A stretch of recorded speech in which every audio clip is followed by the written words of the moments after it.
Ya, yang pertama itu ada dinding bambu.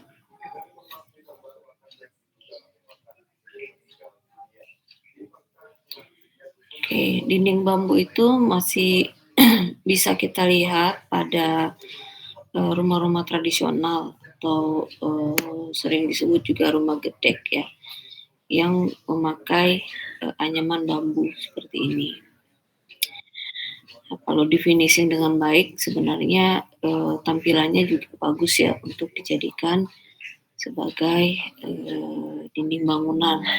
Nah, pada gambar ini anyaman bambu digunakan pada dinding eksterior ya, ini eksterior bangunan.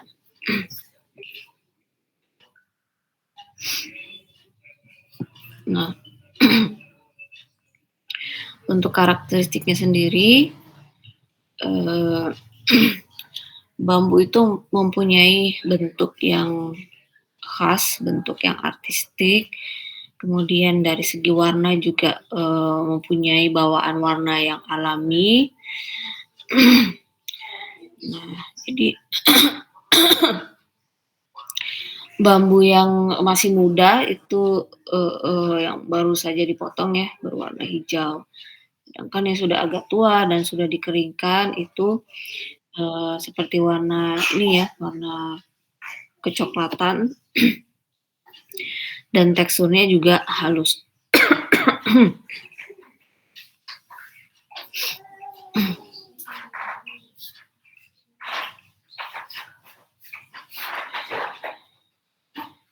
Nah, untuk bambu sendiri harganya juga relatif murah karena gampang ditemui dan banyak stoknya ya, banyak persediaannya. Nah, kelebihan berikutnya dari bambu itu sifatnya lentur, jadi sangat banyak digunakan juga untuk struktur ya, bahkan struktur bentang lebar. Jadi selain kuat, bambu ini juga sangat estetis ketika misalnya dia dijadikan struktur dan diekspos, itu bisa menjadi dekorasi interior juga. Kemudian bambu mudah untuk dipotong, dibelah tengahnya dan dibentuk ya karena sifatnya yang lentur tadi. Oke, dalam produksinya bambu ini juga mudah untuk tumbuh. Jadi dalam jangka waktu 10 tahun bambu itu bisa dipanen sebanyak 3 kali.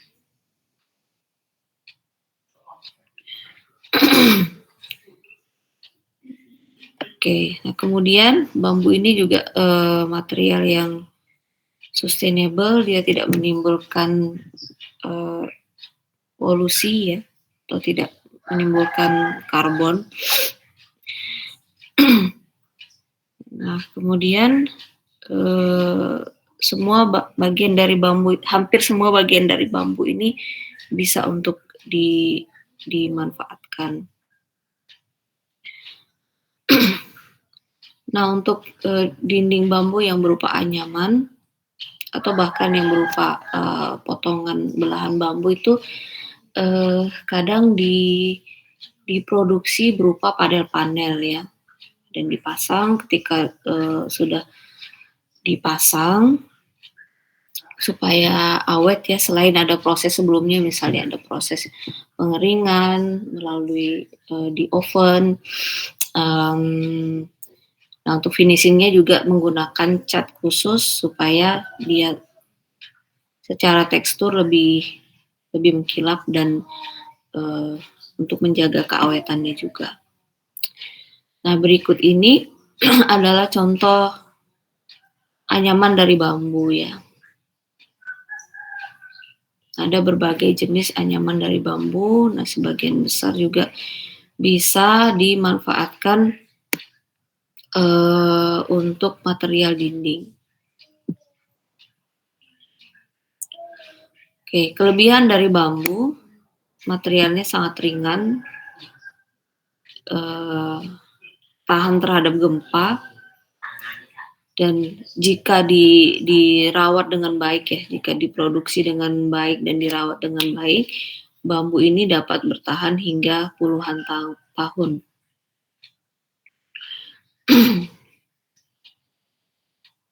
Nah, salah satu metode untuk membuat bambu ini awet adalah dengan ada caranya direbus, ditiriskan, tadi di oven ya, dengan oven khusus.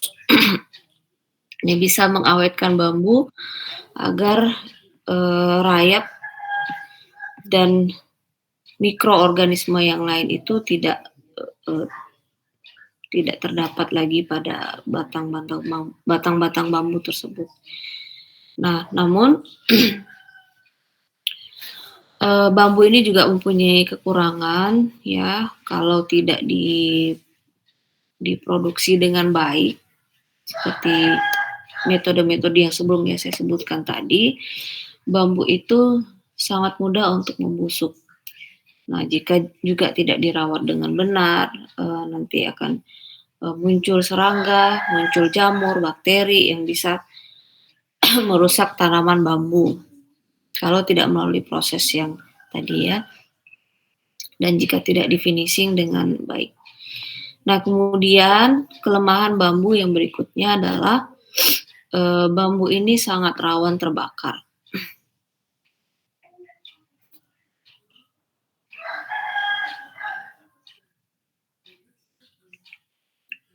Nah, jadi bambu yang sudah berusia matang dan justru yang udah dikeringkan, tidak ada material airnya. Tadi kan sebenarnya tujuannya untuk membuat bambu itu tidak mengalami pembusukan ya. Dia dikeringkan supaya tidak mengalami pembusukan. Nah, justru ketika dia dalam kondisi yang kering, tidak ada kadar airnya, itu membuat membuat material bambu ini sangat mudah untuk terbakar. Jadi dari tampilannya dan tekstur yang dihasilkan, baik dia berupa susunan batang maupun yang sudah dianyam seperti ini, memang bentuk bambu itu mempunyai karakteristik tersendiri. Oke.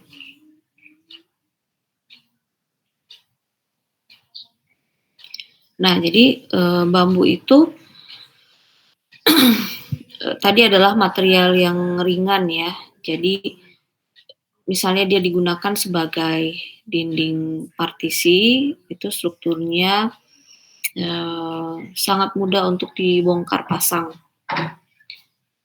Nah, kemudian dalam proses konstruksinya, bambu ini juga lebih cepat ya, dan biaya konstruksinya juga lebih murah, materialnya murah, kemudian ongkos untuk pemasangannya juga lebih murah karena waktunya yang cepat di dalam pemasangannya.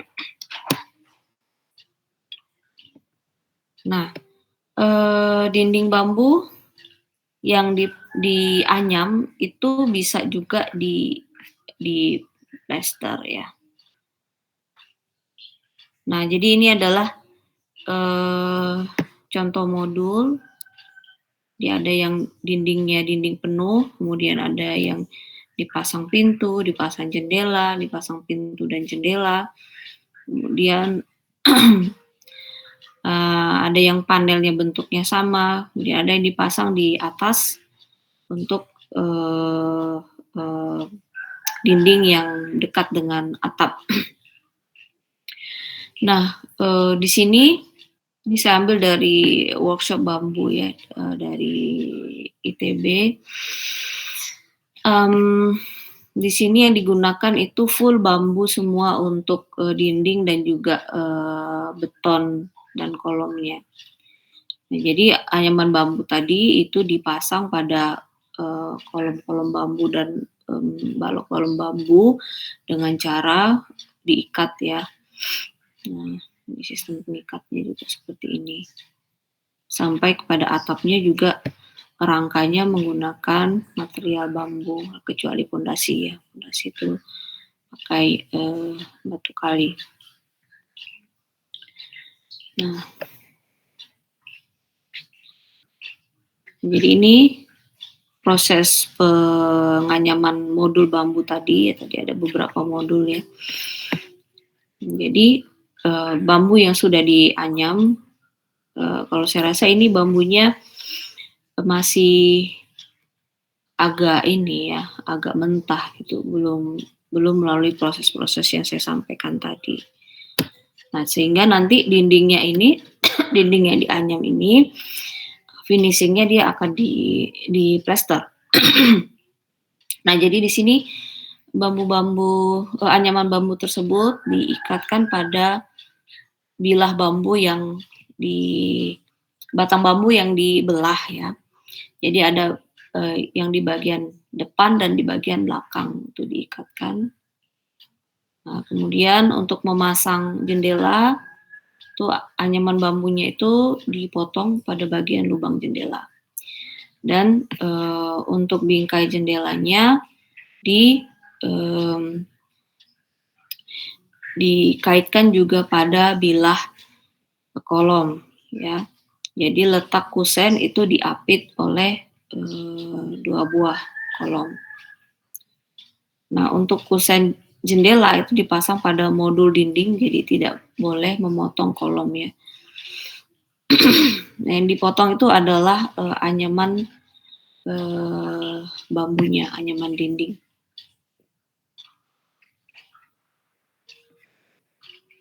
Oke, nah kalau tadi kolom-kolomnya itu menggunakan bambu juga ya, bambu yang lebih besar batangnya. Nah, di sini yang digunakan itu adalah kayu. Untuk rangka dindingnya yang digunakan adalah rangka kayu.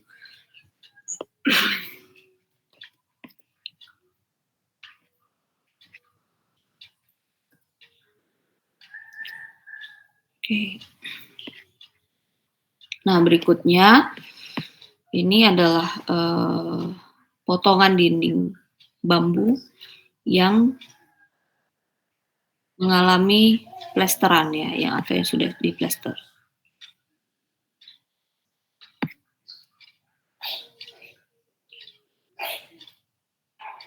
Nah, yang pertama untuk melakukan pemlesteran bangunan dengan material bambu ini, pertama kali yang diplester itu adalah dindingnya, kemudian kolom dan baloknya.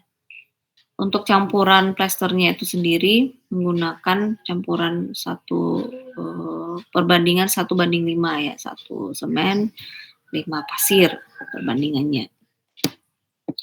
Nah, pertama-tama dinding anyaman itu istilahnya dikamprot ya, mungkin kalian belum pernah dengar. Kamprot itu di plester kasar, jadi adukan plester 1:5-nya itu di apa istilahnya ya, dilempar ya, dilempar ke dalam dindingnya, sehingga membentuk plesteran yang kasar. Nah, jadi untuk pengamprotan istilahnya ya, nanti kalian boleh search lah, itu ada memang istilah seperti itu. Pertama, tidak boleh terlalu tebal supaya dindingnya juga tidak jadi terlalu tebal. Nah, setelah adukan kamprot ini kering, didiamkan selama 1,5 hari, kemudian dapat dilakukan pemlesteran yang kedua untuk meratakan permukaan dinding. Jadi bisa di plester dinding dengan anyaman bambu.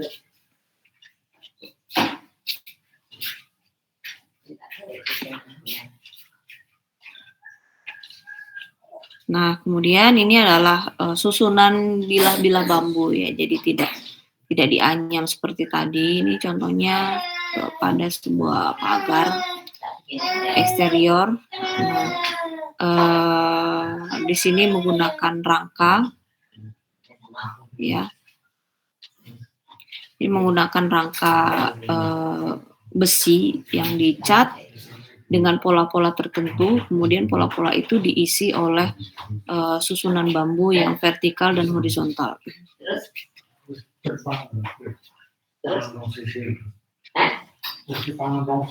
Oke. Nah, kemudian ada sebuah contoh yang menarik juga ya. Nah, ini bambunya itu tidak disusun di sisi panjangnya, justru penampangnya ya, penampangnya yang disusun-susun di dalam sebuah rangka besi ya, diisi celah-celahnya menggunakan batang-batang bambu dan disusun seperti ini. Nah, ini merupakan dinding eksterior ya, yang baik yang gambar kiri maupun di gambar yang kanan ini merupakan dinding eksterior. Oke, nah di gambar yang di kanan ini adalah susunan bambu yang digunakan untuk melapisi dinding ya. Jadi di bagian dalamnya itu sudah ada dinding bata terlebih dahulu, kemudian bagian luarnya dilapis oleh material bambu seperti ini. Nah, tujuannya untuk menghadirkan suasana alami ya pada bangunan ini dari sisi eksteriornya.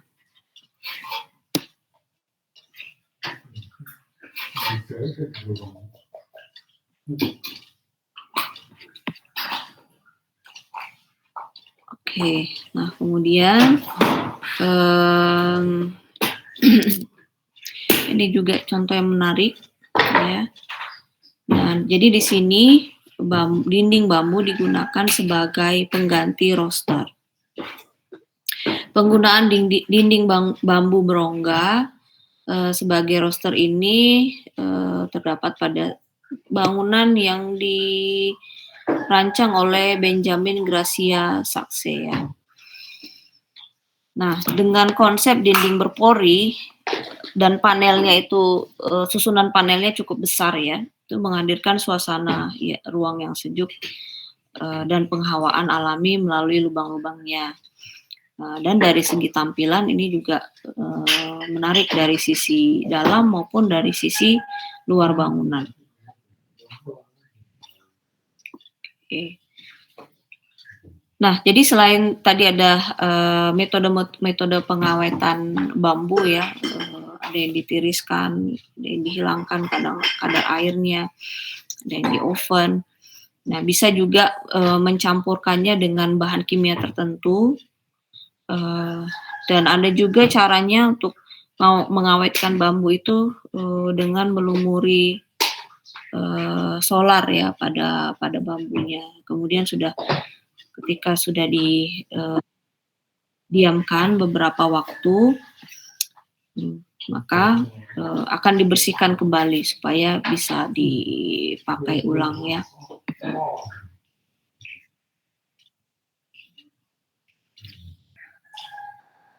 Oke, nah kemudian saya lanjutkan kembali yang berikut ini. Material yang berikutnya adalah material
Oke, maaf ya tadi jaringannya terputus.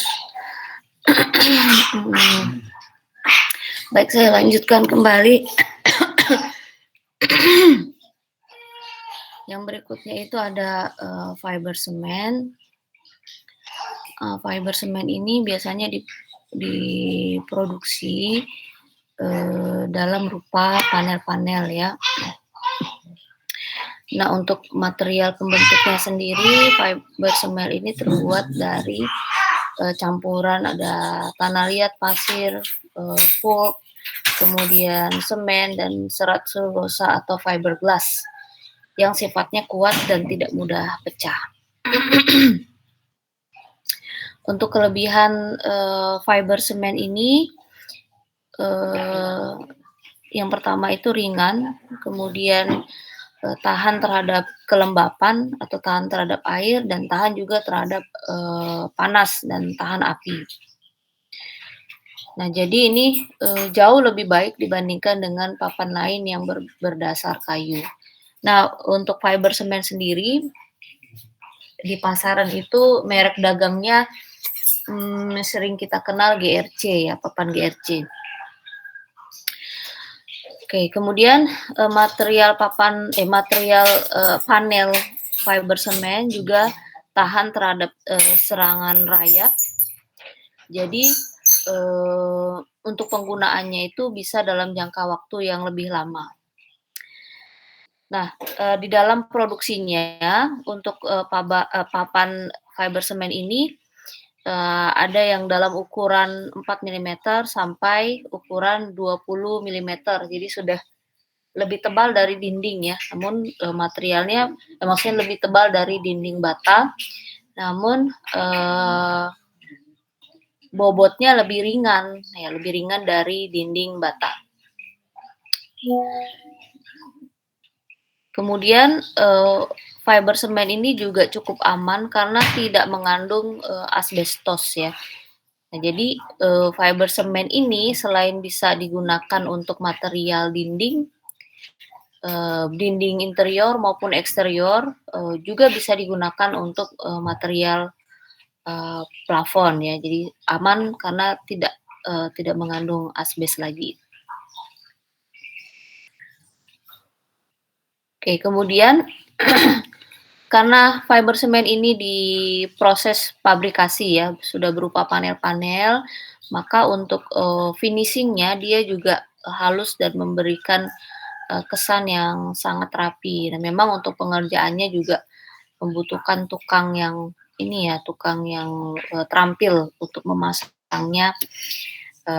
Jadi terkesan dia lebih rapi.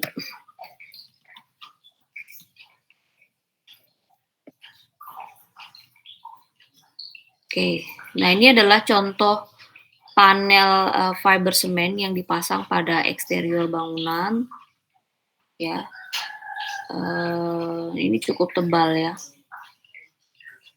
Nah, saya rasa sampai 10 mili ini ketebalannya.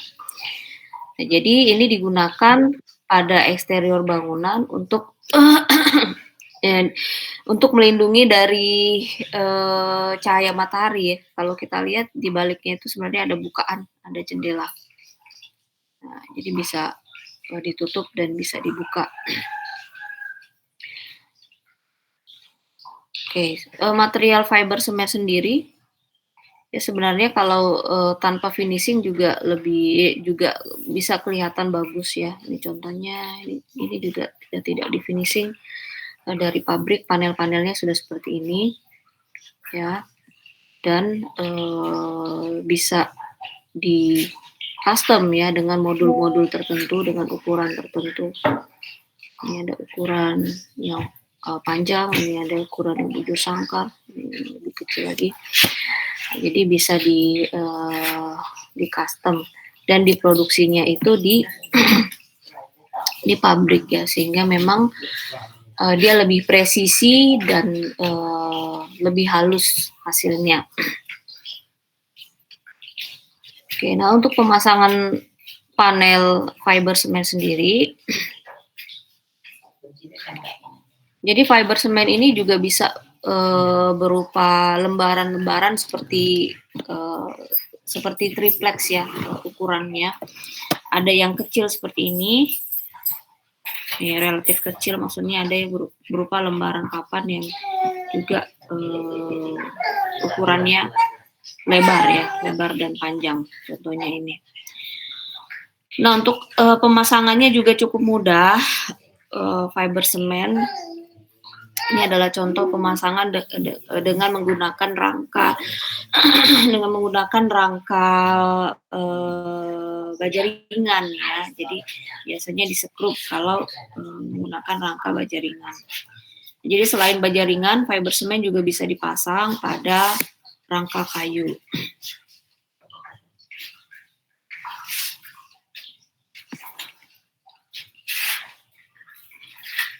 Nah, ini adalah contoh pemasangan dinding fiber semen di interior. Kalau ini sudah mengalami finishing ya, sudah di finishing dengan acian yang bertekstur seperti ini dan halus, maksudnya shiny ya, berreflected gitu. Nah, jadi untuk mengaci seperti ini pun dibutuhkan tukang yang sudah berpengalaman, sudah tampil ya, sehingga hasilnya bisa bagus. Ini contoh pemasangan panel-panel GC-nya atau fiber semen ya, lebih presisi ya, tampilannya itu lebih presisi karena dia ukurannya sama semua, di custom ya, di custom sama semua. Oke. Nah, kemudian fiber semen juga bisa dibentuk ya, dibentuk dengan pola-pola seperti ini dengan cutting laser ya. Jadi cutting laser itu tidak hanya materialnya besi atau aluminium, tapi bisa juga fiber semen. Contohnya ya, fiber semen pada interior dapur dengan pola-pola tertentu. Nah, kemudian fiber semen ini juga bisa digunakan pada dinding eksterior ya. Tadi contohnya sudah ada. Ini kemudian bisa digunakan untuk dinding eksterior berupa secondary skin seperti ini. Nah, ini juga dengan cutting laser, materialnya adalah fiber semen. Nah, di baliknya itu ada rangka-rangka ya untuk meletakkan atau memasang panel-panel fiber semen ini. Oke. Ya, jadi kelebihannya dia ringan dan tahan lama ya. Kemudian anti lembab dan tahan api juga. Dan pastinya tidak berkarat ya. Jadi bisa digunakan untuk jangka waktu yang lama, misalnya ini pada eksterior sebagai dinding kedua atau secondary skin.